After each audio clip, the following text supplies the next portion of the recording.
Marilah dengan berdiri kita memulai kebaktian kita pada pagi hari ini.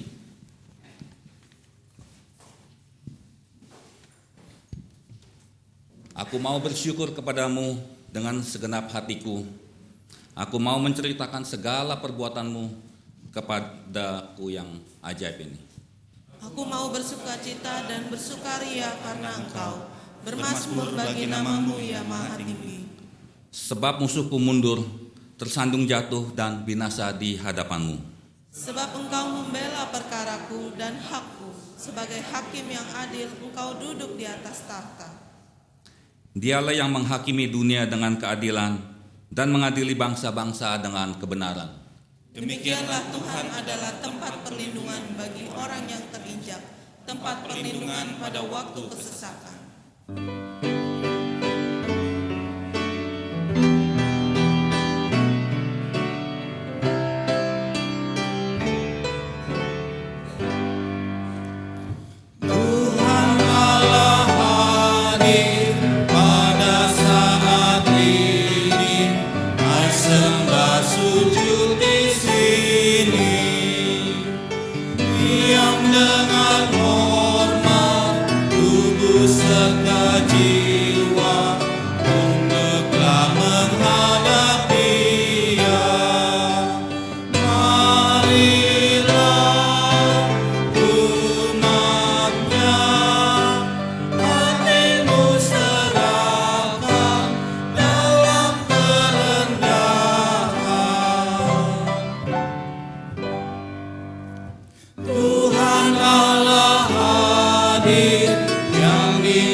Suci untuk selamanya, dinyanyikan malam surga.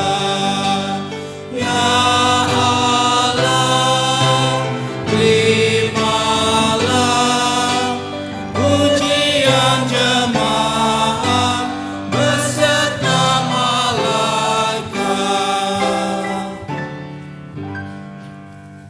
Kami menanggalkan hasrat sia-sia, keinginan manusia. Jiwa raga kami hidup seluruhnya, Tuhan Kaulah yang mempunya.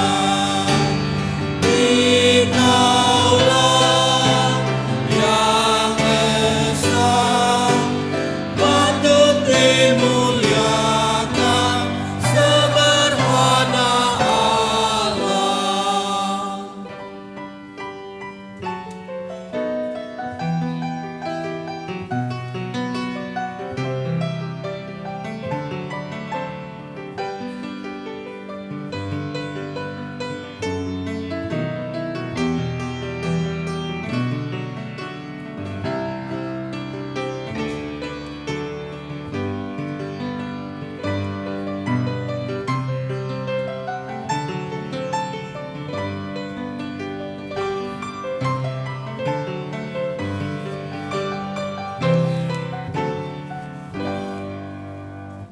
Raja yang mulia, biarlah hamba-Mu mengagungkan-Mu selalu.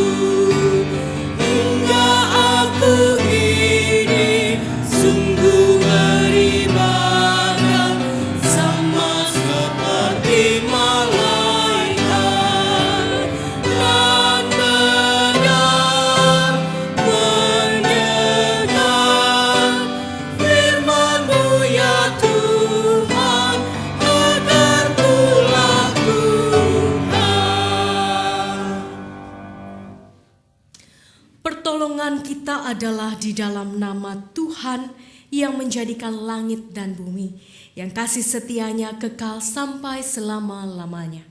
Amin,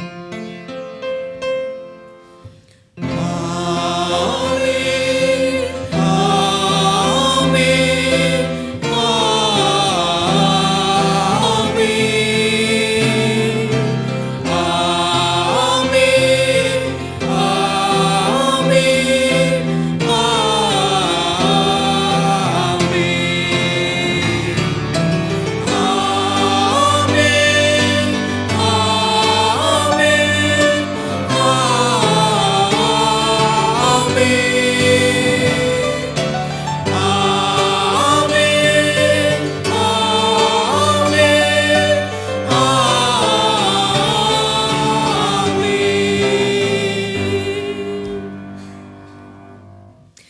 Damai sejahtera Tuhan besertamu. dan besertamu juga.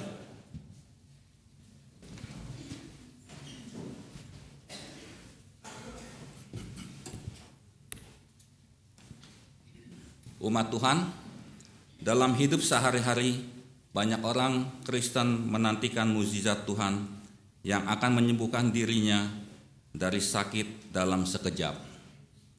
Sebagian orang Kristen berdoa agar masalahnya segera diangkat oleh Tuhan.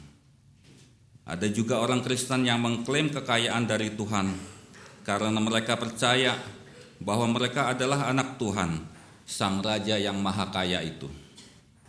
Ternyata sakit tak sembuh sekejap, masalah terus bertambah, harta melimpah pun tidak dimiliki. Akhirnya, tidak sedikit orang Kristen yang memutar imannya membelakangi Tuhan. Kata mereka, Tuhan telah pergi menjauhi kami. Saat ini, kita hendak mengingat kembali bahwa Tuhan senantiasa hadir di tengah hidup kita yang getir. Tuhan mengulurkan tangan kasih-Nya dan merengkuh setiap orang. Dalam susah dan sulitnya hidup, kehadirannya selalu kita rasakan. Tidak selalu dalam hal yang spektakuler, tetapi dalam hal-hal kecil dan sederhana yang kita alami. Sebagai orang yang telah mengalami kehadiran Tuhan, kita dipanggil untuk memberitakan kabar baik itu. Bukan hanya itu, kehidupan Kristus sepatutnya menjadi model kehidupan kita, sehingga banyak orang mengerti kabar baik itu.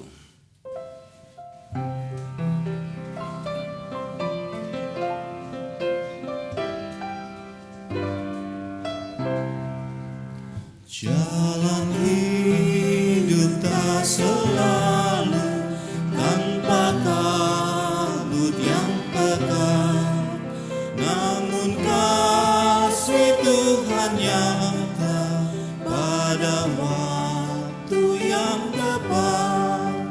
Mungkin langit tak terlihat oleh awan yang tebal, di atasnya lama busur langit kasih yang kekal. Habis hujan tampak langit bagai janji yang teguh.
marilah dengan segenap hati kita merendahkan diri dan mengaku segala dosa di hadapan Tuhan.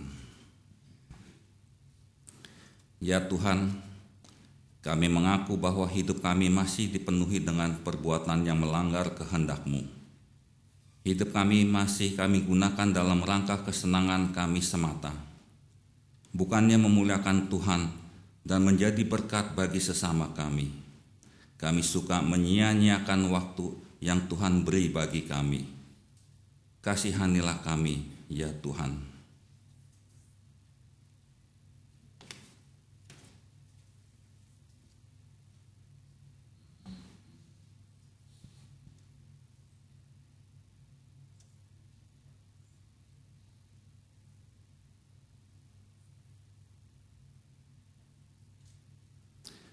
Ya Tuhan, kami masih sering meragukan kehadiran Tuhan dalam hidup kami.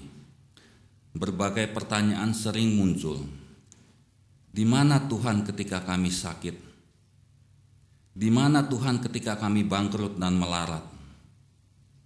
Di mana Tuhan ketika kami terhimpit masalah? Di mana Tuhan ketika pasangan kami meninggalkan kami? Di mana Tuhan ketika anak-anak kami menjauhi kami? Di mana Tuhan ketika pelayanan kami dianggap tidak baik oleh orang lain?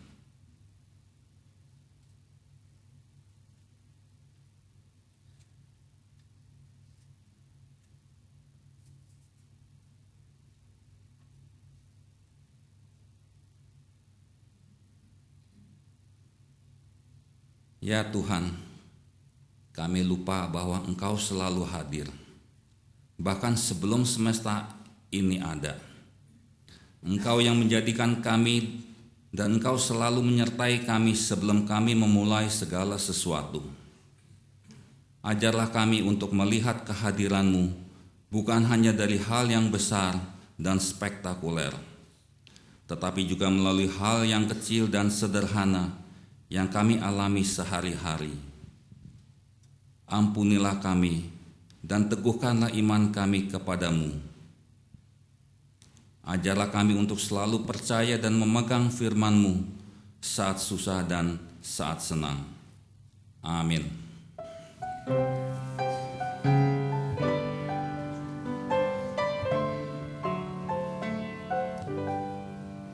Firman-Mu ku pegang selalu, saat duka, saat senang. Jalan hidup yang akan datang, tangan Tuhan yang memegang. Pencobaan menghimpit aku dan menjadi keluhanku. Firman-Mu ku pegang selalu, sayap-Mu tempat berteduh. Firman-Mu Tuhan ku pegang selalu. Hilanglah keraguanku bila hatiku rasa susah, padamu aku berserah. Firman-Mu ku pegang selalu, maka amanlah jiwaku.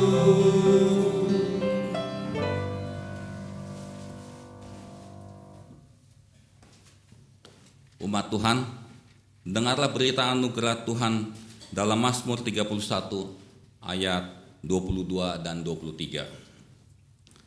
Terpujilah Tuhan, sebab kasih setia-Nya ditunjukkannya kepadaku dengan ajaib pada waktu kesesakan.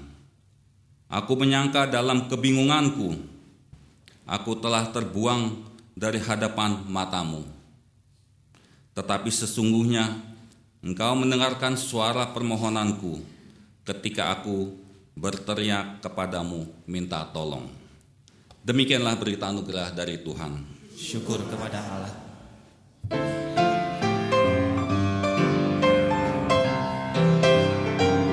Bersukacitalah selalu gembiramu. Lihat teman di kanan kiri dan di sekitarmu, berikan salam damai, karena kasih karunia serta pengampunannya diberi. Hiduplah dalam damai, seorang dengan yang lain, itu kehendak Tuhan bagimu.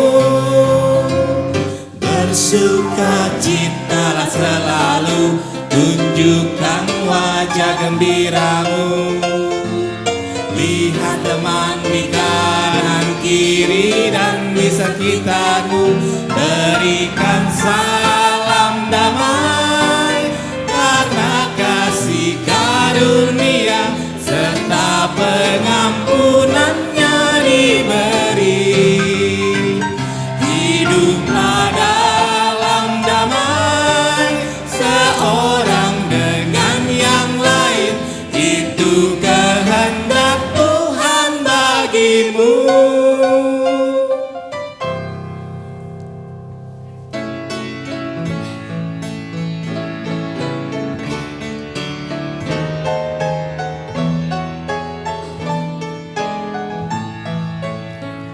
Ku berserah kepada Allahku, di darat pun di laut menderu. Tiap detik tak berhenti, Bapa Sorgawi terus menjagaku. Ku tahu benar, ku dipegang erat di gunung tinggi dan samudera, di taufan gelap ku dilekat, Bapa Sorgawi terus menjagaku. Mawar di taman dihiasinya, elang di langit pun dipimpinnya. Dia tentu besertaku, Bapa Sorgawi terus menjagaku.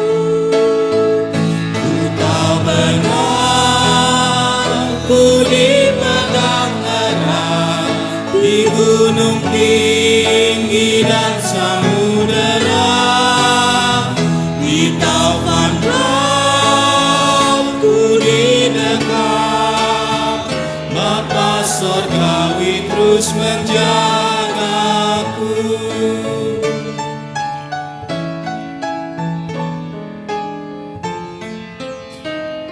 Kepada Tuhan aku berserah, di gua singa saat disesat, dalam erat atau senang, Bapa Sorgawi terus menjagaku. Ku tahu benar, ku dipegang erat di gunung tinggi dan samudera, di taufan gelap ku didekat, Bapa Sorgawi terus menjagaku. Meski berjalan di lembah gelap, Gembala baik membimbingku tetap. Ku dihentak dan tak gentar, Bapa Sorgawi terus menjagaku. Ku tahu benar, ku dipegang erat di gunung tinggi dan samudera, di taufan gelap ku didekat, Bapa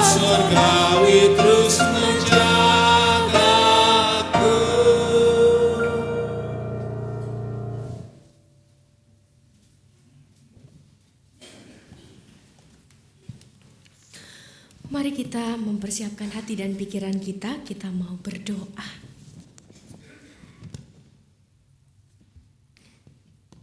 Ya Bapa Sorgawi, kami bersyukur di pagi hari ini.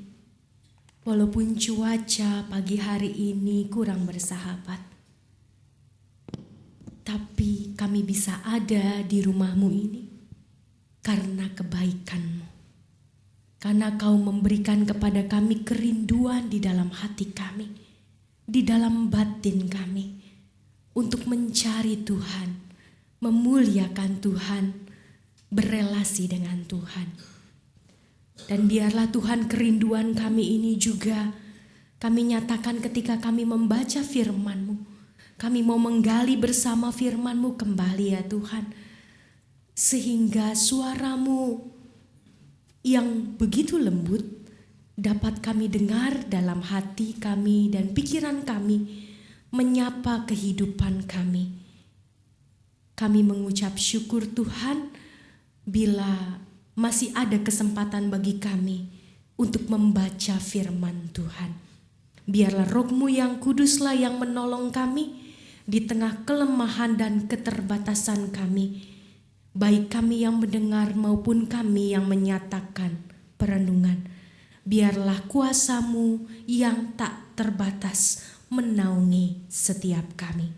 Demi Kristus kami berdoa dan mengucap syukur. Amin.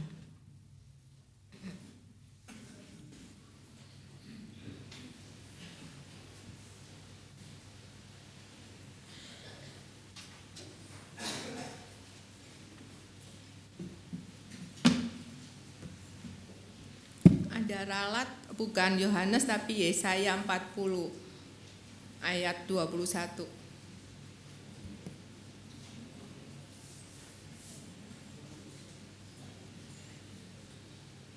Tidakkah kamu tahu, tidakkah kamu dengar, tidakkah diberitahukan kepadamu dari mulanya, tidakkah kamu mengerti dari sejak dasar bumi diletakkan?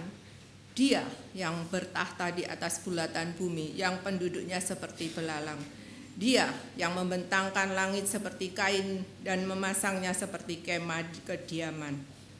Dia yang membuat pembesar-pembesar menjadi tidak ada dan yang menjadikan hakim-hakim dunia sia-sia saja. Baru saja mereka ditanam, baru saja mereka ditaburkan, baru saja cangkok mereka berakar di dalam tanah. Sudah juga Ia meniup kepada mereka sehingga mereka kering dan diterbangkan oleh badai seperti jerami.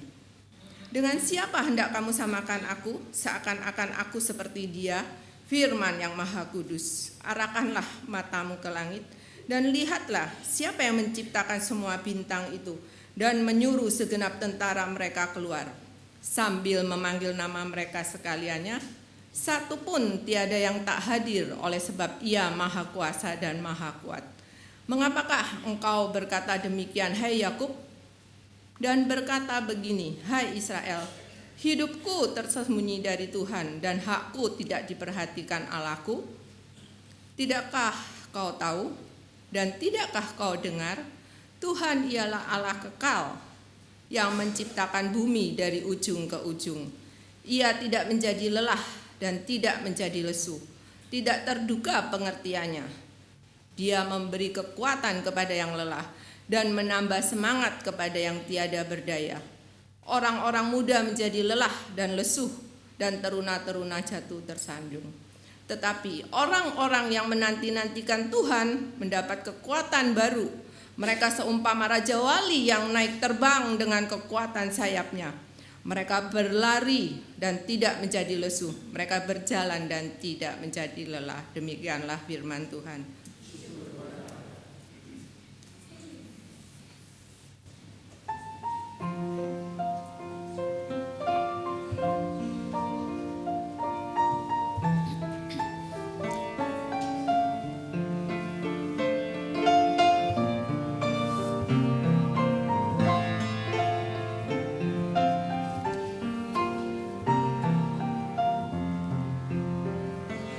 Haleluya, sungguh baik bermazmur bagi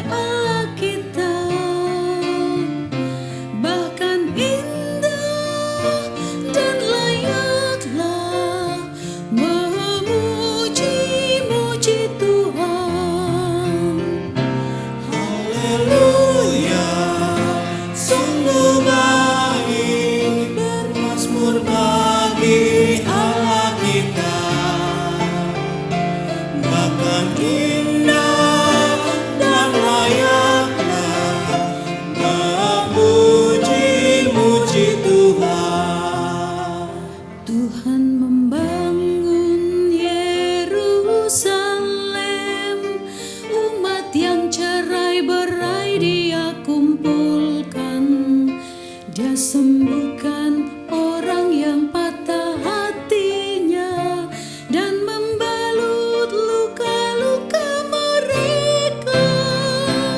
Haleluya, sungguh baik bermazmur bagi Allah kita.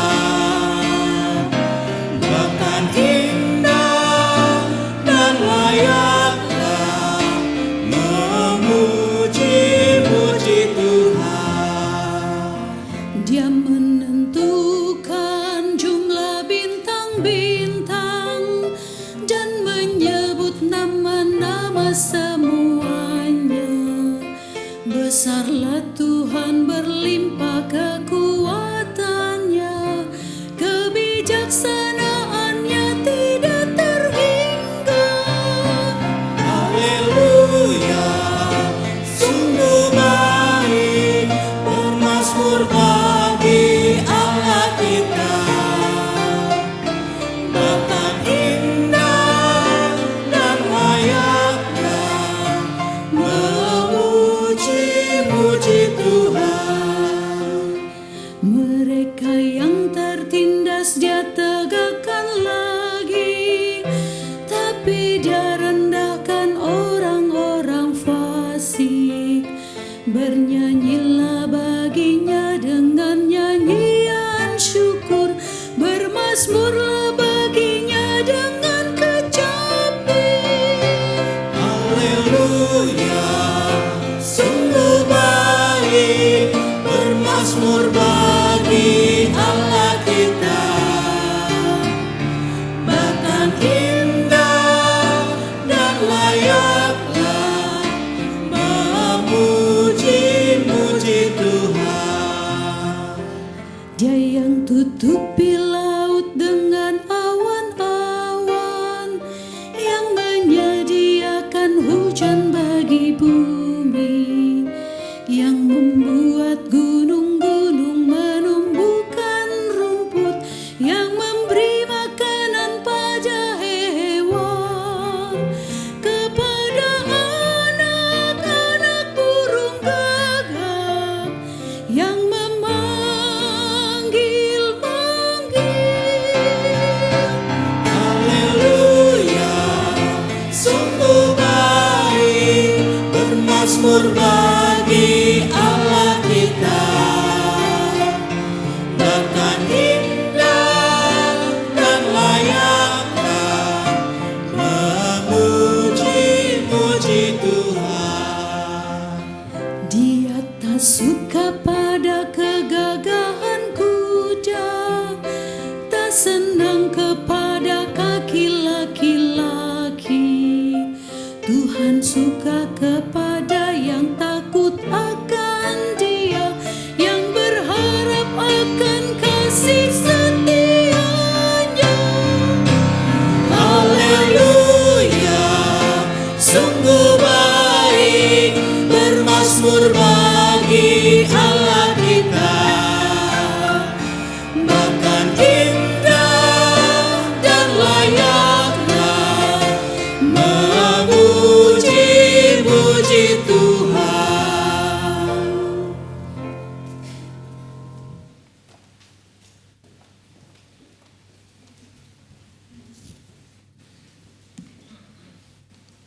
Pembacaan Alkitab 1 Korintus 9 ayat 16. Karena jika aku memberitakan Injil, aku tidak mempunyai alasan untuk memegahkan diri. Sebab itu adalah keharusan bagiku. Celakalah aku jika aku tidak memberitakan Injil. Kalau andai kata aku melakukannya menurut kehendakku sendiri, memang aku berhak menerima upah. Tetapi karena aku melakukannya bukan menurut kehendakku sendiri, pemberitaan itu adalah tugas penyelenggaraan yang ditanggungkan kepadaku. Kalau demikian, apakah upahku? upahku ialah ini, bahwa aku boleh memberitakan Injil tanpa upah, dan bahwa aku tidak mempergunakan hakku sebagai pemberita Injil. Sungguh pun aku bebas terhadap semua orang. Aku menjadikan diriku hamba dari semua orang, supaya aku boleh memenangkan sebanyak mungkin orang. Demikianlah bagi orang Yahudi. Aku menjadi seperti orang Yahudi, supaya aku memenangkan orang-orang Yahudi. Bagi orang yang hidup di bawah hukum Taurat, aku menjadi seperti orang yang hidup di bawah hukum Taurat, sekalipun aku sendiri tidak hidup di bawah hukum Taurat, supaya aku dapat memenangkan mereka yang hidup di bawah hukum Taurat. Bagi orang-orang yang tidak hidup di bawah hukum Taurat, aku menjadi seperti orang yang tidak hidup di bawah hukum Taurat. Sekalipun aku tidak hidup di luar hukum Allah, karena aku hidup di bawah hukum Kristus, supaya aku dapat memenangkan mereka yang tidak hidup di bawah hukum Taurat. Bagi orang-orang yang lemah, aku menjadi seperti orang yang lemah, supaya aku dapat menyelamatkan mereka yang lemah. Bagi semua orang, aku telah menjadi segala-galanya, supaya aku sedapat mungkin memenangkan beberapa orang dari antara mereka. Segala sesuatu ini aku lakukan karena Injil, supaya aku mendapat bagian dalamnya. Demikianlah firman Tuhan. Syukur kepada Allah. Pembacaan Injil terambil dari Injil Markus 1 ayat 29 sampai 39. Yesus menyembuhkan ibu mertua Petrus dan orang-orang lain. Sekeluarnya dari rumah ibadat itu, Yesus dengan Yakobus dan Yohanes pergi ke rumah Simon dan Andreas. Ibu mertua Simon terbaring karena sakit demam. Mereka segera memberitahukan keadaannya kepada Yesus. Ia pergi ke tempat perempuan itu dan sambil memegang tangannya ia membangunkan dia. Lalu lenyaplah demamnya. Kemudian perempuan itu melayani mereka. Menjelang malam, sesudah matahari terbenam, dibawalah kepada Yesus semua orang yang menderita sakit dan yang kerasukan setan. Maka berkerumunlah seluruh penduduk kota itu di depan pintu. Ia menyembuhkan banyak orang yang menderita bermacam-macam penyakit dan mengusir banyak setan. Ia tidak memperbolehkan setan-setan itu berbicara sebab mereka mengenal dia. Pagi-pagi benar, waktu hari masih gelap, ia bangun dan pergi keluar. Ia pergi ke tempat yang sunyi dan berdoa di sana. Tetapi Simon dan kawan-kawannya menyusul dia. Waktu menemukan dia, mereka berkata, "Semua orang mencari engkau." Jawabnya, "Marilah kita pergi ke tempat lain, ke kota-kota yang berdekatan, supaya di sana juga aku memberitakan Injil. Karena untuk itu aku telah datang." Lalu pergilah ia ke seluruh Galilea dan memberitakan Injil dalam rumah-rumah ibadat mereka dan mengusir setan-setan. Demikianlah Injil Yesus Kristus. Berbahagialah setiap kita yang mendengarkan firman Allah dan memeliharanya.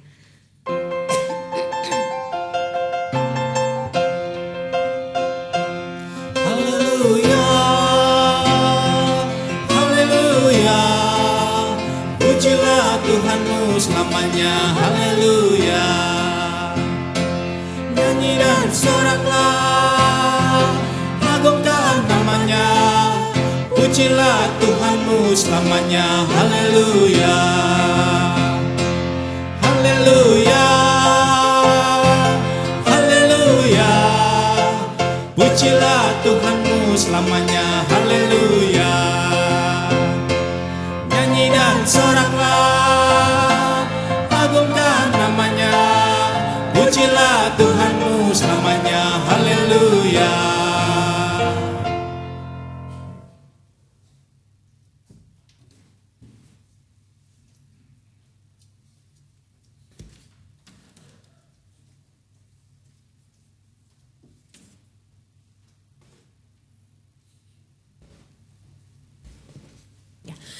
Selamat pagi Bapak Ibu. Tak terasa kita sudah masuk bulan Februari. Kayaknya cepat banget ya tahun 2018 ini. Kemarin kita baru ibadah tahun baru dan hari ini kita sudah memasuki bulan kedua. Dan memang kalau saya tanya kira-kira Bapak Ibu hidup di tahun 2018 ini udah ada yang getir belum? Udah merasa getir belum hidup di tahun 2018? Ada yang belum, ada yang udah. Semoga andai kata hidup getir datang, kita tetap punya hati yang tidak getir. Nah, Bapak Ibu, getir tuh apa sih? Saya cari di Kamus Bahasa Indonesia, Kamus Besar Bahasa Indonesia. Kata getir adalah yang pertama rasa pahit yang agak pedes. Pahit terhadap pedes tuh gimana ya? Saya membayangkan coklat pahit banget begitu ya, sama cabe. Kok enak loh.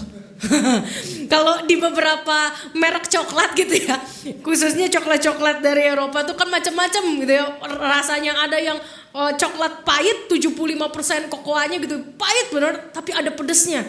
Tapi pas dimakan kok rasanya enak gitu ya. Jadi sebetulnya getir tuh enak apa enggak ya? Nah, Bapak Ibu, kita mau lihat kalau Kamus Bahasa Indonesia bilang apa lagi tentang getir. Ternyata getir bukan hanya soal rasa yang bisa dikecap oleh lidah kita, yang tadi rasanya pahit dan agak pedas. Tapi menurut Kamus Bahasa Indonesia rasa getir juga adalah sengsara dan susah. Kalau kita merasakan sengsara dan susah, baik itu sengsara karena sakit penyakit, karena keadaan, karena kondisi ekonomi, karena pergumulan, karena musibah, karena begitu banyak hal. Termasuk ketika kita ditinggal oleh orang yang kita kasihi. Disitulah ada rasa sengsara, ada rasa susah, ada rasa pahit, getirnya kehidupan yang tidak membuat kita nyaman dan jauh dari rasa enak. Nah, sekarang apa dampaknya hidup yang getir itu buat kita? Ada dua tipe manusia Bapak Ibu. Ada dua tipe manusia di dalam menghadapi kegetiran. Tipe pertama adalah orang yang kemudian merasa lonely. Merasa bukan alone ya, kalau alone itu sendirian begitu ya. Tapi lonely itu walaupun banyak orang tapi merasa sendirian. Merasa sendirian dan merasa tidak pernah ada yang memahami dia. Tidak ada yang tahu kesulitannya, tidak ada yang tahu penderitaan hatinya, tidak ada yang tahu suara hati dan suara pikirannya. Merasa orang-orang itu tidak mampu memahami dia dan tidak mengerti betapa ia merasakan sakit dalam hatinya. Akhirnya merasa lonely, merasa kesepian. Ada juga yang merasa akhirnya menjadi depresi karena kesepian itu terlalu menggerogoti hati dan pikiran, akhirnya mulai merasa depresi dan mulai stres. Dan Bapak Ibu, kalau kita stres, apa yang datang? Kalau kita mulai stres aja, yang datang apa? Penyakit nambah gitu ya. Kita sakit pertama kali, kita stres gara-gara kita sakit. Abis stres, ditambah stresnya, sakitnya nambah. Yang tadinya mungkin awalnya cuma sakit kaki, begitu stres jadi sakit mah. Asam lambungnya naik begitu ya. Dan itu bisa terjadi. Dari perasaan kesepian, merasa ditinggalkan, merasa tidak ada orang yang mau mengerti dan bisa mengerti. Akhirnya merasakan depresi yang mendalam, merasakan stres yang mendalam. Akhirnya apa? Hidup putus asa. hidup nggak bergairah. Kalau bisa mah cepet mati terus gitu ya. Doanya tiap hari, Tuhan kapan Tuhan jemput saya? Tuhan kapan saya bisa mengakhiri penderitaan saya, sakit saya. Kaki ini sudah lama sakit Tuhan, badan ini sudah tidak enak terus rasanya. Kapan Tuhan jemput saya supaya saya bisa bebas dari setiap rasa sakit saya. Akhirnya hidupnya putus asa, tidak bergairah, tidak jadi berkat, tidak bertumbuh. Akhirnya mati. Orang yang hidupnya mati itu belum tentu mati secara biologis ketika jantung berhenti berdetak dan nafas tidak lagi diambil dan dikeluarkan. Tapi kita bisa menghadapi hidup yang seperti mati setiap hari. Gak ada gairah, gak ada enaknya. Terus begitu bangun pagi, ya bangun lagi ya Tuhan. Masih ada hari lagi ya, aduh Tuhan capek. Ya. Akhirnya kita gak bisa melakukan segala sesuatu dengan hati yang bersuka cita. Bahkan terus bersungut-sungut. Tapi ternyata ada tipe yang kedua. Ini tipe yang pertama. Tipe yang pertama adalah melihat kehidupan yang getir itu terus melulu secara negatif. Yang kedua adalah hidup yang getir membuat dia jadi kuat. Makin getir makin kuat.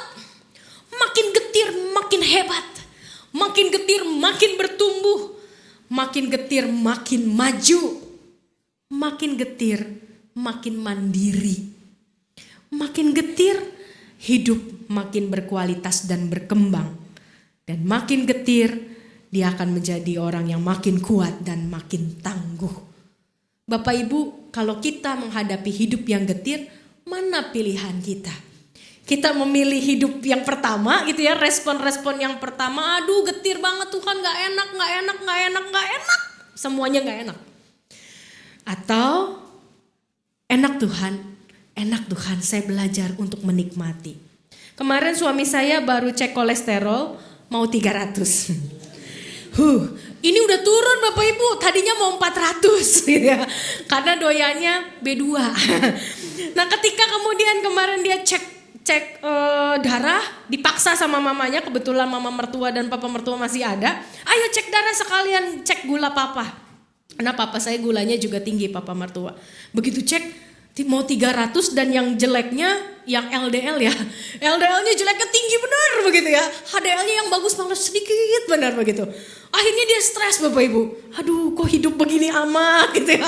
Dia stres. Kakaknya, ada kakak di sini, udah kakak ke pasar beliin semua yang pahit-pahit Bapak Ibu ya. Dari sayur pepaya, kenikir begitu ya. Semuanya cuma dikukus gitu ya. Terus dia makan gitu ya, aduh gak enak banget gitu ya. Gak enak, udah makan pakai dabu-dabu itu. Tetap gak enak gitu, aduh gak enak. Saya bilang, mau sehat gak? Ayo Ben masih kecil loh. Masa kamu Ben masih kecil kamu udah jantungan gitu ya. Kolesterol udah tinggi, nanti kamu pakai ring belum 40. Ditakut-takutin sama saya gitu. Akhirnya tuh getir, makan kenikir. Bapak Ibu tahu kenikir? Aduh itu kan enak banget ya. Kalau buat saya orang Sunda itu enak banget gitu. Saya makan mentah-mentah juga doyan. Dia tuh yang harus ya mah. Iya harus ya mah. Harus. Gak enak mah. Enakan dabu-dabunya ya iya. Dabu-dabu kenikirnya cuma selembar. Dabu-dabunya sesendok. Bapak Ibu. Tapi yang saya lihat ada sebuah perubahan dari suami saya. Ketika dia tahu hidupnya getir, dia sakit gitu ya kolesterol. Dia makin maju, dia makin mandiri gitu ya. Dia makin mau hidup berkualitas. Akhirnya yang biasanya nasinya setumplek begitu. Kadang-kadang cuma jadi 2 tumplek. Akhirnya dia makan cuman 2 potong kentang. Walaupun geleyengan gitu ya. Mah kok rasa gempa lagi gitu ya. Puyeng gitu ya. Tapi enggak, gue mau harus turun. Pokoknya tekad gue 2018 ini gue mau berat turun sampai 90. Sekarang 105. Emang berat Bapak Ibu ya. Tapi saya sudah melihat bagaimana perutnya sudah mulai turun. Dan dia mulai ngerasa enteng naik turun tangga. Karena pastori ada 2 lantai. Bayangin kalau 3 lantai ya. Bapak Ibu dia bilang, aduh enak ya ternyata. Ternyata enak ya, gak makan nasi banyak, gatelnya berkurang. Dia punya alergi kalau makan nasi banyak Bapak Ibu. Makin banyak makan nasinya makin gatal. Kakinya gatal semua sampai ke paha begitu ya. Aduh timbul jamur begitu. Tapi itu karena nasi. Jadi Bapak Ibu yang masih suka doyan makan nasi, dikurangi nasinya gitu ya. Dia mulai makan kentang dan dia bilang kok enak ya. Walaupun rasa kentang tuh gimana gitu ya, getir-getir gimana, rasa kenikir tuh gimana, rasa daun pepaya tuh aduh gak enak bener begitu ya. Tapi dia bisa menikmatinya sekarang dan jauh lebih sehat. Stresnya berkurang gitu ya. Karena awalnya dia stres, gak bisa tidur, gak bisa tidur, kenapa? Pokoknya sejak itu laporan darah datang, gak bisa tidur Bapak Ibu ya. Kamu stres kenapa sih? Gak tahu gitu ya. Ternyata dia stres mikirin tekanan darahnya makin tinggi gitu ya. Karena stres. Nah itulah dampak bagaimana kita merespon kehidupan yang tidak nyaman. Kehidupan yang getir, dan seringkali yang getir itu kan karena ulah kita sendiri. Bukan melulu karena ulah orang lain. Kalau saya melihat pola makan suami saya ya karena dia punya pola makan itu, waduh kalau nasi ikannya sepotong, nasi 2 piring gitu ya. Aduh memang orang Indonesia luar biasa gitu ya. Kalau nggak makan nasi nggak mempan. Padahal kalau saya tanya tadi di ibadah makan apa? Makan bakpia, makan bakpao, makan lalampa. Terus di rumah masih makan nasi lagi. Lihat bagaimana kita merespon terhadap hidup itu akan mempengaruhi bagaimana hidup merespon kita. Dan akhirnya hati kita juga menjadi hati yang gembira dan benar-benar mau berjuang dan mandiri. Nah kita mau melihat bagaimana bisa. Kalau dilihat, life is not about waiting the storm to pass, but learning to dance in the rain. Kemarin kalau Bapak Ibu ikut KPI dibawakan oleh Ibu Hilda Pelawi, dia bicara soal perkataan yang ditulis oleh Pendeta Lina soal dance in the rain. Bagaimana kita bisa menari di tengah hujan? Bagaimana hujan itu tidak membuat kita kehilangan pandangan, membuat kita aduh kenapa sih harus kehujanan? Tapi bagaimana hujan itu menjadikan sesuatu yang membuat kita riang, membuat kita bisa menari, bisa menikmati, bisa bersukacita di tengah hujan sekalipun.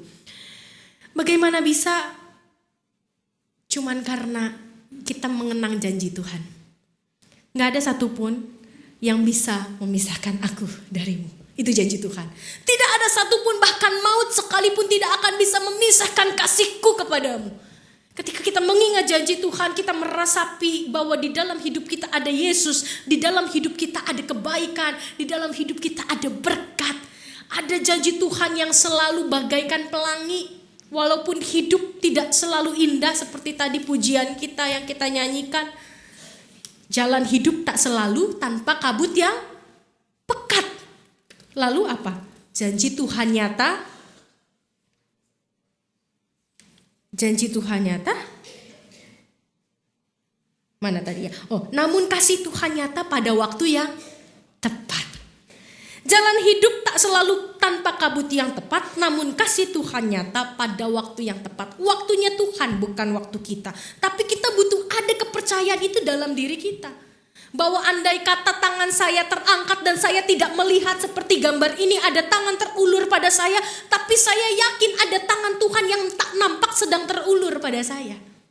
Kita mungkin tidak melihat pakai kacamata sendiri, pakai mata kita sendiri. Tapi dalam iman kita, kita percaya bahwa saya mau belajar untuk menari dalam hujan sekalipun. Ini ada 2 aspek Bapak Ibu. Yang pertama adalah aspek diri. Ini harus ditumbuhkan dari diri sendiri.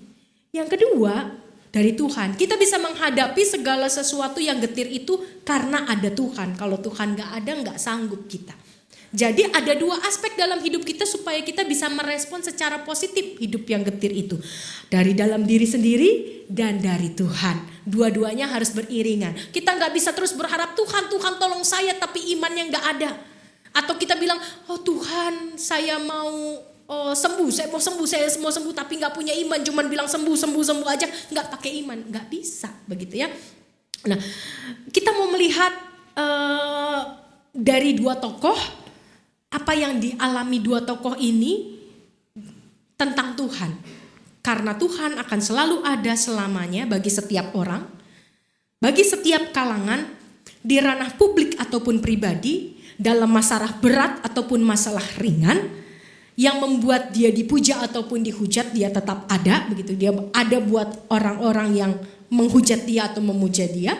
Dan dia ada di dalam segala macam kegetiran. Kita mau lihat pertama dari ibu mertua Petrus.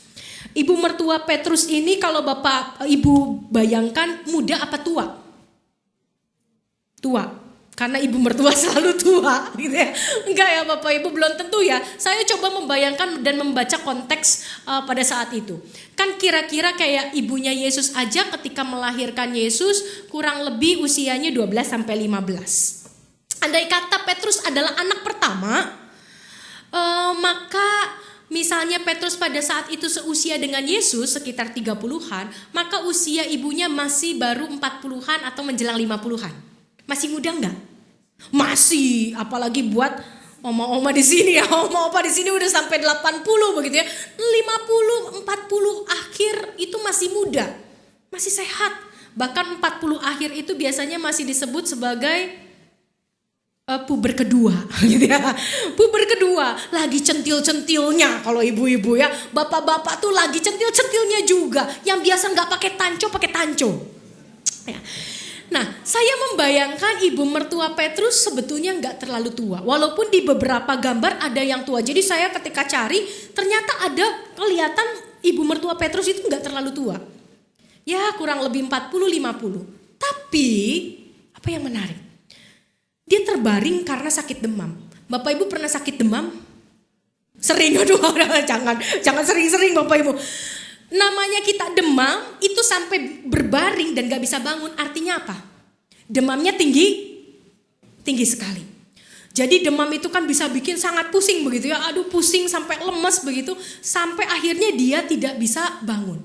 Kadang-kadang saya demam pun masih bisa masak, demam pun masih bisa membaca, masih bisa mengerjakan sesuatu, kecuali demamnya udah sekitar 39-40.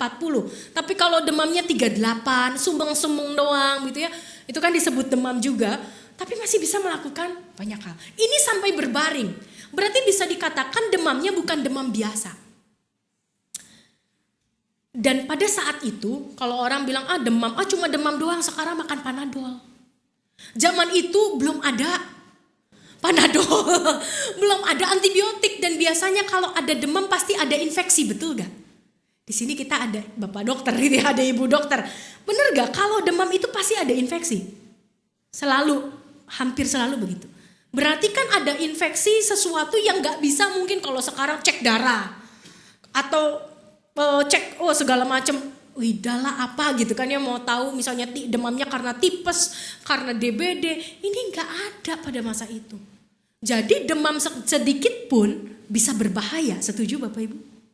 Demam sedikit pun bisa mendatangkan kematian, karena kita gak tahu itu demamnya karena apa. Jadi dia terbaring karena sakit demam.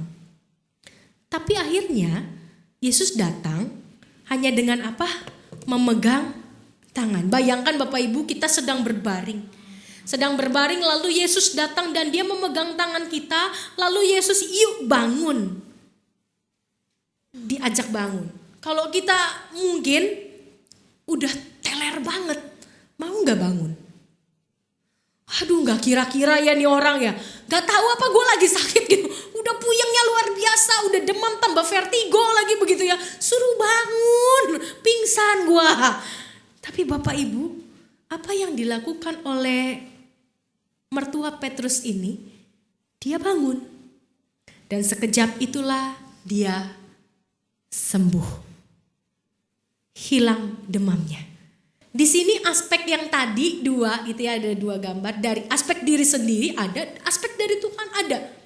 Ketika kita menghadapi kesakitan, ketika kita menghadapi penyakit, kita menghadapi getirnya hidup, apapun bentuknya, maka kita membiarkan tangan kita dipegang oleh Yesus dan kita mau untuk diajak apapun oleh dia. Ayo bangun, mari bangun. Dia bangun. Bisa aja ibu mertua Petrus bilang, aduh saya gak sanggup Tuhan. Saya gak sanggup Tuhan, ini pusing, udah berkali-kali saya coba bangun, makanya saya sampai berbaring. Namanya ibu-ibu kan gak bisa diam ya Bapak Ibu. Mau sakit pun tetap kerja, mau sakit pun tetap masak, mau sakit pun pasti tetap ke dapur, tetap ada aja yang dikerjain. Ibu-ibu biasanya begitu. Nah sekarang kalau udah sampai terbaring tuh berarti sakitnya hebat sekali. Karena perempuan tuh diciptakan sedemikian rupa sama Tuhan. Tapi ketika dibangunin, dia mau. ada sebuah keinginan, ada sebuah rasa keberimanan dia. Oke, Tuhan suruh bangun, oke saya bangun. Ketika dia bangun, baru lenyaplah demamnya. Demamnya itu lenyap bukan ketika dia masih berbaring. Karena gak diputer ceritanya ya. Kalau misalnya ceritanya setelah ia sembuh maka ia bangun. Enggak. Dia bangun dulu baru lenyap hilang demamnya. Lenyap demamnya, hilang demamnya. Artinya apa? Artinya dia bangun di dalam kegetirannya. Dia bangun di dalam kesakitannya. Dia bangun ketika mungkin masih tuing. Aduh pusing banget gitu ya. Lagi vertigo. Aduh Tuhan lemes banget. Dia bangun dalam keadaan itu. Banyak dari kita tidak memilih untuk bangun ketika kita ada di dalam keadaan yang tidak menyenangkan. Kita merespon malah, lihat dong saya kan lagi sakit. Saya emang gak bisa. Ya udah dong, terima dong. Temenin aja saya di sini, jangan paksa saya bangun. Tapi lihat betapa luar biasa iman ibu mertua Petrus ini. Dia bangun dalam kegetirannya, dalam keparahan sakit demamnya. Dampak kesembuhannya apa? Dampak kesembuhannya dia bangun dan melayani. Dan kata melayani di sini menggunakan kata diakoneo yang artinya memberikan hidangan, memasakkan hidangan. Jadi melayani di sini bukan sekedar dia bangun lalu kemudian mungkin dia merapikan rumah atau dia melayani dalam bentuk mendengarkan firman Tuhan, mendengar Yesus berbicara seperti kisah Maria dan Marta. Tapi dia benar-benar bangun lalu dia masak. Kalau saya jadi Petrus, Mama itu baru sakit. Coba bisa gak sih duduk aja? Atau mungkin kita bilang, nih Petrus kurang ajar nih sama mama mertuanya. Orang baru juga sembuh, masa udah dibiarin masak? Kita bisa melihat dari sisi-sisi yang itu ya. Tapi mertua Petrus tanpa disebutkan namanya, dia bangun lalu kemudian dia langsung meracik masakan. Bapak Ibu, masakan daerah Timur Tengah itu butuh racikan juga. Yang namanya bikin roti itu kan muleninnya begini ya, gitu ya, kayak nyuci gitu ya. Dan itu kan ketika Yesus datang dia bawa murid-muridnya. Bisa bayangin dia harus bikin masakan buat berapa porsi? Banyak. Belum isi rumahnya. Karena pasti ada Petrus, ada anaknya sendiri yang adalah istri Petrus, mungkin ada cucu-cucunya, dia bikin banyak, mungkin dia bikin saat itu buat 20 porsi. Baru sakit, baru sembuh, tapi dia mau bikin roti, dia bikin masakan, tentu makannya bukan cuma nama roti sama air gitu ya. Roti sama air mah aduh ya kembung gitu, kalau suami saya gak mempan cuma ngototin gigi gitu ya. Pasti dia masakin yang lain. Dan masakan-masakan Timur Tengah itu kan biasa menggunakan bumbu-bumbu yang harus dirajang juga. Entah bentuknya salad lah, entah mungkin ada nasi khas sana gitu ya yang dimasak dengan biasanya susu domba. Jadi rumit. Yang dia bikin ini ketika ngomong soal melayani, rumit, baru juga sembuh. Tapi dia mau melakukan hal yang rumit itu sebagai bentuk imannya. Sebagai suatu ungkapan iman, bukan sekedar keramah tamahan. Memang pada zaman itu namanya tuan rumah tuh harus selalu menyiapkan segala sesuatu yang baik buat tamunya. Tapi ibu mertua Petrus di sini melakukan bukan sekedar bentuk keramah tamahan. Bukan karena dia merasa bahwa saya tuan rumah, Yesus datang ke rumah saya sudah disembuhkan, maka saya harus melakukan yang terbaik dan masakin buat yang terenak buat Yesus dan para murid. Enggak, tapi bentuk iman bahwa saya sembuh. Memasak adalah sesuatu yang tidak bisa saya lakukan ketika saya sakit. Jadi kalau saya sudah dikaruniai kesembuhan maka saya harus memasak. Bisa bayangkan perasaannya berbeda Bapak Ibu. Bukan hanya keharusan, aduh saya baru sembuh ya, tapi aduh ya saya kan tuan rumah ya gak enak ya udah ya saya ke dapur dulu ya. Enggak. Tapi aduh saya sembuh, sekarang saya sembuh. Tadinya saya gak bisa masak padahal saya hobinya masak. Ya, saya membayangkan ibu mertua Petrus ini kayak mama saya. Mama saya tuh mau ada saya gak ada saya dia masak gitu ya. Dia masak dari jam 3 pagi, apalagi kalau dia harus bekerja, dia kadang-kadang mampir ke pastori itu untuk bawa makanan buat band. Nih mama bikinin ini, buset mama kerja pagi itu dia pasti masuk kantor jam 9. Jam 9 dia masuk kantor, masaknya jam berapa? bikinnya sop jagung lagi gitu ya, sampai yang halus banget sop jagung sama wortel segala macam. Mama masak jam berapa? Jam 3 pagi. Astaga, memang ibu-ibu gitu ya, umurnya 71 tahun. Nah, Bapak Ibu yang terkasih, di sini kita melihat betapa ibu mertua Petrus ini bergembira. Bergembira karena ada kesembuhan yang dari Tuhan. Dan itu mendorong dia untuk melayani, mendorong dia untuk menyatakan, saya sudah sembuh. Orang bilang saya gak bisa bikin masakan karena saya sakit. Tapi sekarang saya sudah sembuh dan saya mau memberikan yang terbaik. Paulus, botak, tua, bungkuk. Kalau para teolog mengatakan bahwa Paulus adalah tua, bongkok, botak, begitu ya. Nah, Bapak Ibu kalau udah tua, bongkok, botak, itu rasanya aduh hidupnya getir banget.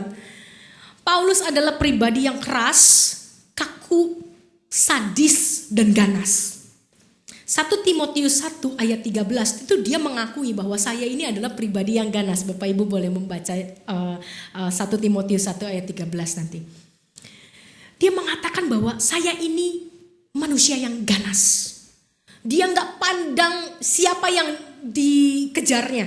Pokoknya kalaupun itu saudaranya tapi percaya sama Yesus, dihajar, ditangkap, dibunuh. Itu yang Paulus lakukan ketika pertama kali dia muncul sebagai pemimpin Yahudi. Dia orang yang terpandang oleh orang Yahudi. Dia pandai, dia kaku luar biasa. Tapi dia mengalami perjumpaan dengan Yesus. Tapi masalahnya setelah dia mengalami perjumpaan dengan Yesus, hidupnya makin getir. Hidupnya bukannya enak, hidupnya makin susah. Dia dikejar baik sama orang-orang yang tadinya jadi temannya ataupun justru sama orang-orang yang tadinya dikejarnya. Sama orang-orang yang tadinya jadi temannya sekarang dia jadi diburu, sama orang-orang yang tadinya dia kejar ditolak. Aduh, gak enak banget hidup begitu. Dan kehidupan jadi begitu keras kepada dia. Hidupnya jadi begitu getir. Tapi ketika dia sudah mengalami Yesus, kegetiran itu tidak menghambat dia untuk terus melakukan apa yang Tuhan inginkan untuk dia lakukan. Ada sebuah dampak perjumpaan. Bapak Ibu lihat, ini ada di mana kira-kira Paulus di gambar ini? Di penjara. Ini ada jelas pintu-pintu besi, tentu penjara saat itu tidak sebersih ini ya. Ini lukisan. Kita lihat bahwa kakinya dirantai. Di sini ada rantai untuk tangan, begitu ya. Tapi apa yang dia kerjakan? Dia menulis surat-suratnya di penjara. Di sini ada tong, isinya apa? Papirus. Isinya papirus. Tempat dia menulis begitu banyak kisah-kisah, surat-surat yang membangun, menggairahkan kehidupan jemaat. Dia menulis ini di penjara, Bapak Ibu. Dan ketika dia sudah semakin tua, rambutnya di sini digambarkan sudah putih semua, jenggotnya putih semua. Biasanya uban itu kan di rambut dulu, belum ke jenggot. Kalau makin usianya tua, baru ke jenggot. Tapi dengan semangat dia tetap melakukannya. Akhirnya Paulus menjadi tokoh yang sangat kontekstual. Apa sih arti kontekstual? Dia mau ada bagi banyak orang. Tadi bacaan kita bicara, dia ada buat orang lemah supaya orang lemah kenal Tuhan. Dia ada buat orang yang memegang teguh Taurat supaya orang yang teguh Taurat, yang memegang teguh Taurat sekalipun tetap bisa merasakan Tuhan. Dia menjadi segala macam orang. Dia mau turun, mau merasakan, mau berjumpa, padahal hidupnya makin getir. Biasanya orang yang hidup di dalam kegetiran akan berpikir buat dirinya sendiri. Paulus enggak. Akhirnya dia tidak hanya menjadi tokoh yang kontekstual, masuk di dalam setiap konteks orang-orang yang dilayaninya, mencoba mengerti setiap konteks, mencoba memahami orang yang asing itu seperti apa, orang yang bukan Yahudi itu seperti apa, orang yang ada di dalam berbagai macam problema itu seperti apa. Dia coba, dia akhirnya menjadi tokoh yang kreatif juga. Karena mau menjadi kontekstual tanpa menjadi kreatif gak bisa. Di usianya yang udah tua, biasa kalau orang wah udah tua, udah saya mau istirahat aja. Jarang ketika udah tua, aduh saya mau bikin ini, saya mau bikin ini, saya mau bikin ini. Jarang. Kenapa? Karena badannya juga sudah tidak mendukung. Tapi Tapi makin tua Paulus, makin kreatif dia. Dia tahu bagaimana caranya masuk ke orang lemah. Dia tahu bagaimana masuk ke kawan-kawan lamanya. Dia tahu bagaimana masuk ke orang yang pernah dikejarnya dan sekarang memusuhi dan menolaknya. Dia tahu bagaimana masuk ke orang-orang yang gak pernah kenal Injil, gak pernah kenal Yesus, gak pernah tahu Yesus itu siapa. Dia tahu. Dia cari cara bagaimana ya supaya saya bisa diterima oleh golongan ini, oleh golongan ini, oleh golongan ini, oleh golongan ini, oleh golongan ini. Makanya kita punya perjanjian baru, lebih dari 50% isinya adalah karya Paulus.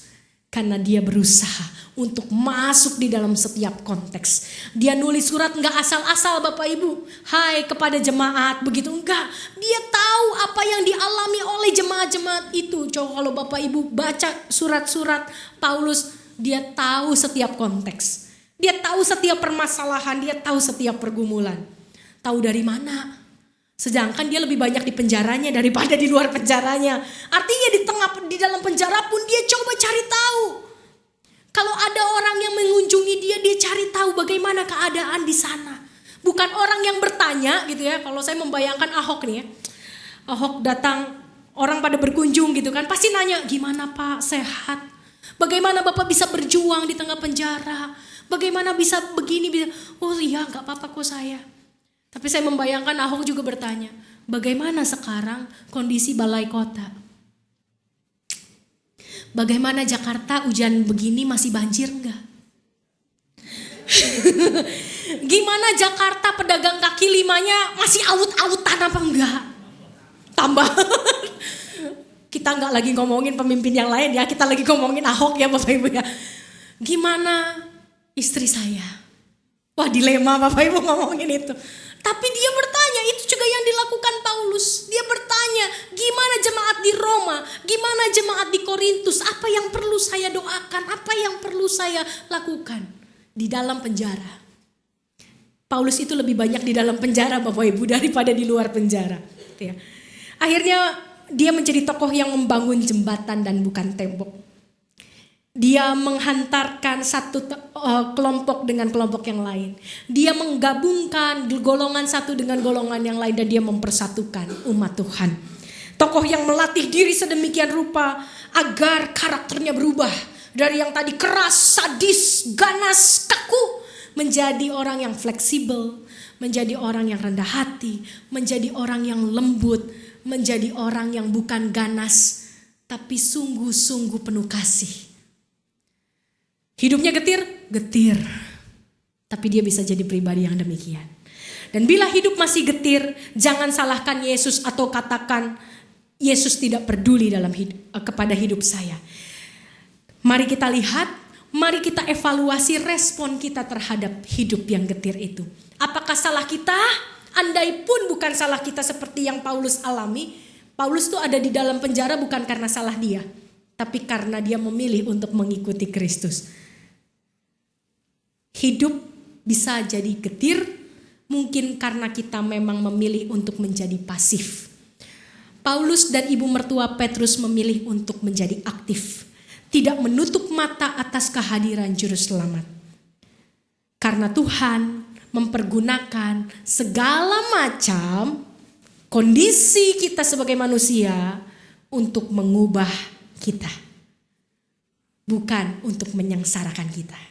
Jadi mari lihat hidup yang getir sebagai cara Tuhan mengubah kita. Dan itu juga yang saya alami ketika suami saya dapat hasil darahnya.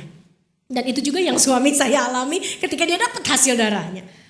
Kenyataan bahwa dia sakit, bahwa kolesterolnya tinggi, membuat dia mengubah dirinya. Tuhan mengizinkan dia untuk tahu bahwa dia harus kurangi minyak dan lemak. Dan dia mau mengubah dirinya. Mari kita biarkan Tuhan mengubah kita dalam kegetiran hidup sekalipun. Sehingga kita bisa merespon hidup seperti Paulus dan ibu mertua Petrus. Tuhan Yesus memberkati.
each new day.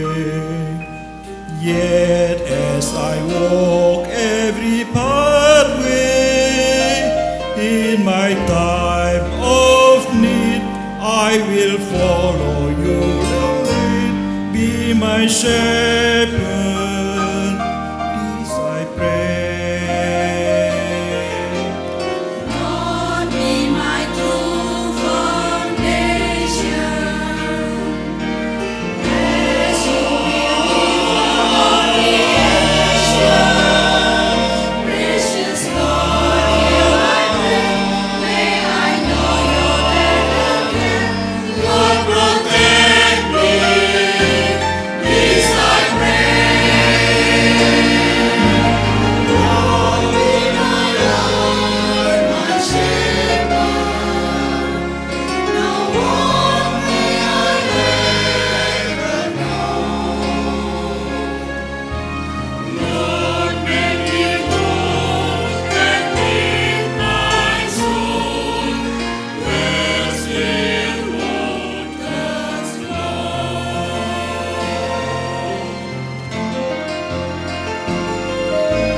Lord, by my faith I know you.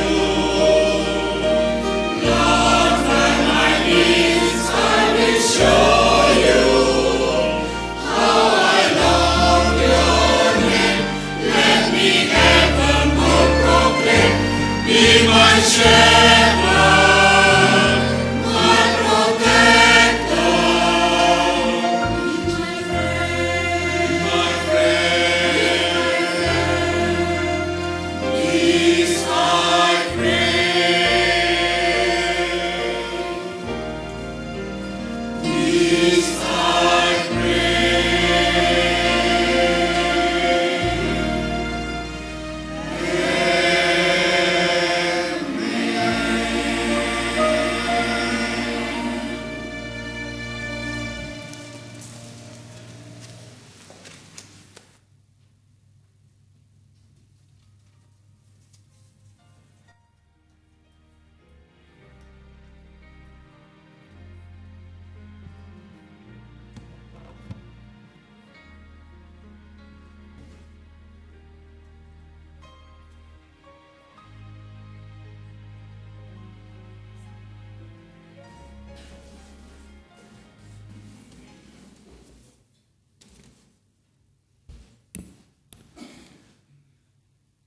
Bersama dengan gereja Tuhan yang senantiasa disertainya, marilah kita mengikrarkan kembali iman percaya sesuai dengan pengakuan iman rasuli.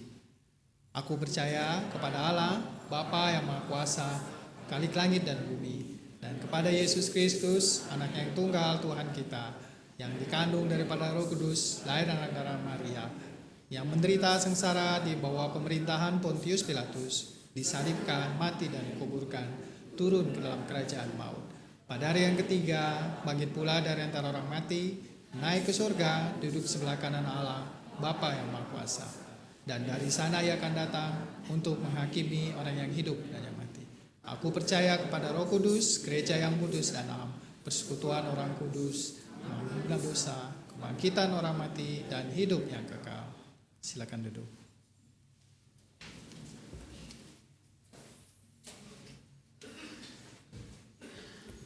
Mari Bapak Ibu kita berdoa. Kami mengucap syukur Tuhan di pagi hari ini kami bersama-sama belajar dari dua tokoh yang luar biasa. Seorang ibu mertua Petrus yang bahkan namanya pun tak dikenali.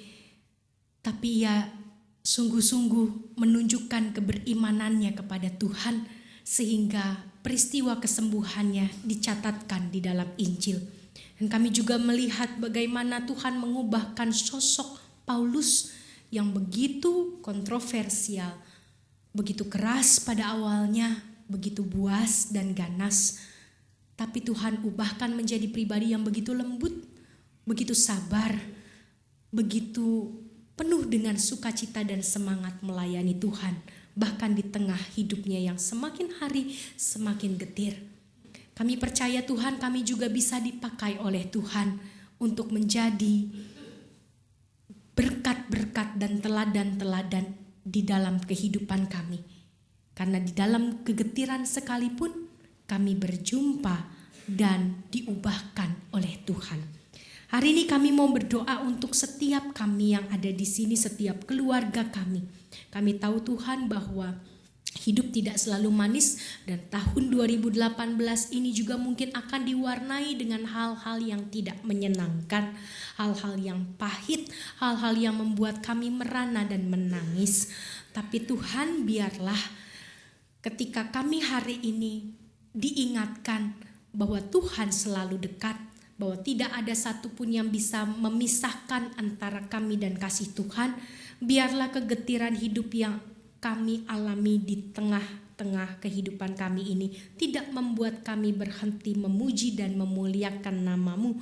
Bahkan semakin hari semakin mengalami perjumpaan bersama dengan Tuhan. Biarlah Tuhan tahun 2018 ini menjadi tahun di mana kami melihat Tuhan lebih jelas, mengenal Tuhan lebih intim, mengalami kasih dan kemurahan Tuhan lebih banyak lagi.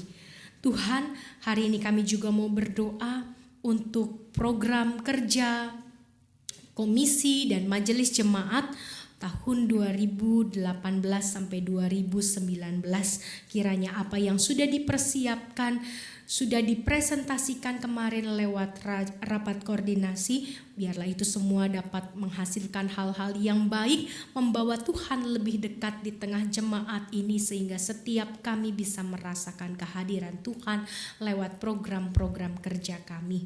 Kami juga mau berdoa Tuhan untuk pergumulan kami mencari para penatua, pelayan-pelayan Tuhan yang dipanggil secara khusus untuk melayani sebagai pemimpin di tengah jemaat-Mu ini.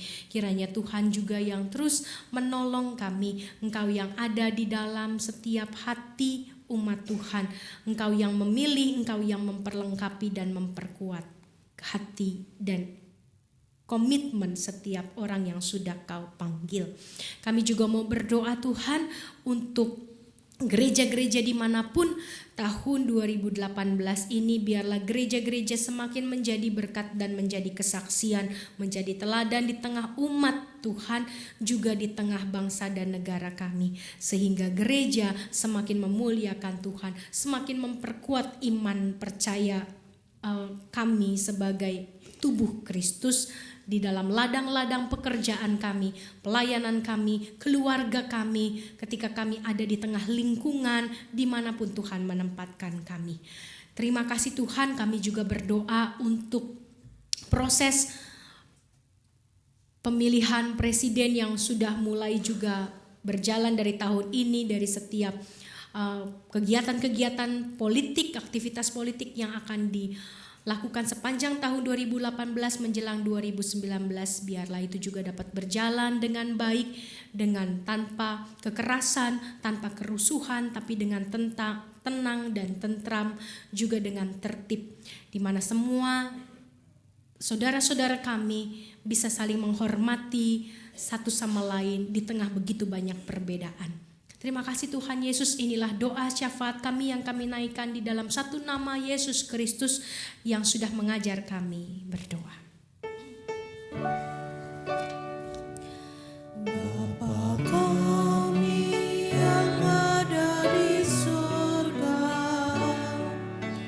dikuduskanlah nama-Mu, datanglah kerajaan-Mu, jadilah kehendak-Mu di bumi seperti di sorga.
Umat Tuhan, firman Tuhan dalam Filipi 4 ayat 6 berkata, "Janganlah hendaknya kamu khawatir tentang apapun juga, tetapi nyatakanlah dalam segala hal keinginanmu kepada Allah dalam doa dan permohonan dengan ucapan syukur."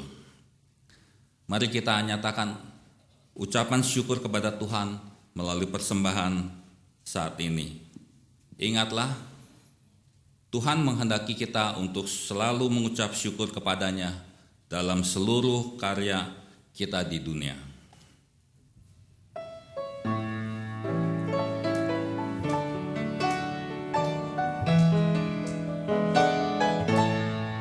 Syukur padamu ya Allah atas segala rahmat-Mu. Syukur atas kecukupan dari kasih-Mu penuh. Syukur atas pekerjaan walau tubuh pun lemah. Syukur atas kasih sayang dari sanak dan teman. Syukur atas bunga mawar harum indah tak terklik. Syukur atas awan hitam dan mentari berseri. Syukur atas suka duka yang Kau beri tiap saat, dan firman-Mu lah pelita agar kami tak sesat.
Jemaat diundang berdiri.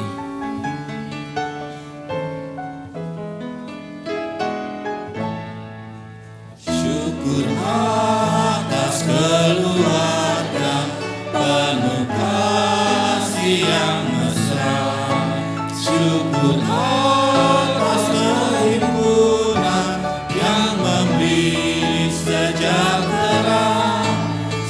syukur atas kekuatan kala duka dan kesal, syukur atas pengharapan kini dan selamanya. Mari kita berdoa. Tuhan, kami seringkali mengalami kesulitan, masalah, pergumulan, dan sakit penyakit, serta kegetiran dalam hidup ini. Tetapi alangkah indahnya bahwa kami tak perlu khawatir akan apapun, karena ada pertolongan dan kekuatan daripadamu. Kami boleh datang dan membawa segala hal kepadamu. Kami bersyukur untuk dirimu dan karyamu dalam hidup kami. Kami bersyukur boleh membawa persembahan kepada Tuhan pada pagi hari ini. Kuduskan persembahan ini sehingga boleh menjadi berkat bagi banyak orang dan membawa kemuliaan bagi nama Tuhan. Di dalam nama Tuhan Yesus kami berdoa dan mengucap syukur. Amin.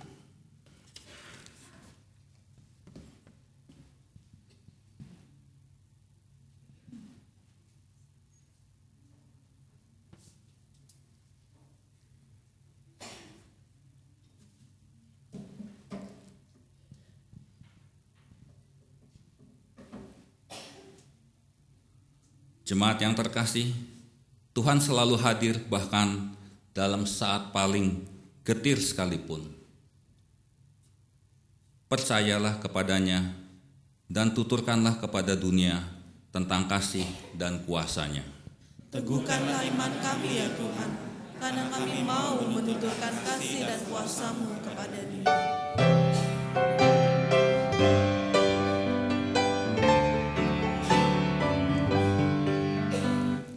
Suka menuturkan cerita mulia, cerita Tuhan Yesus dan cinta kasih-Nya.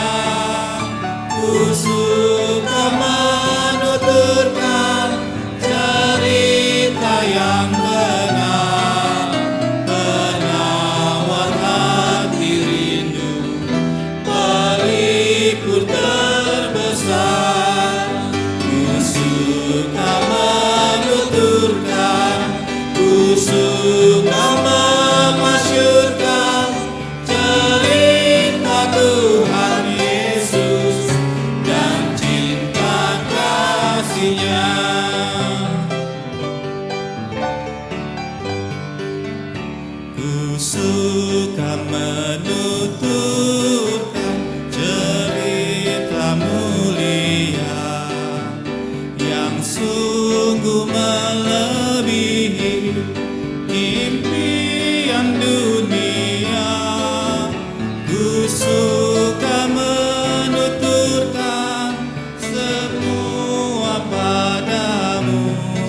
hatimu kepada Tuhan. Kami mengarahkan hati kami kepada Tuhan. Jadilah saksi Kristus. Syukur kepada Allah. Terpujilah Tuhan. Kini dan selamanya.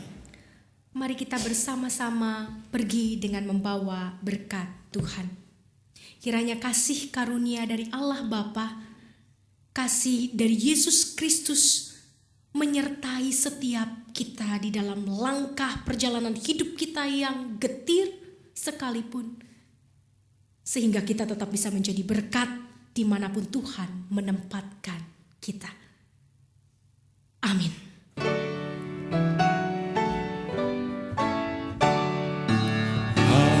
Haleluya, haleluya, haleluya, haleluya, haleluya, amin, amin, amin.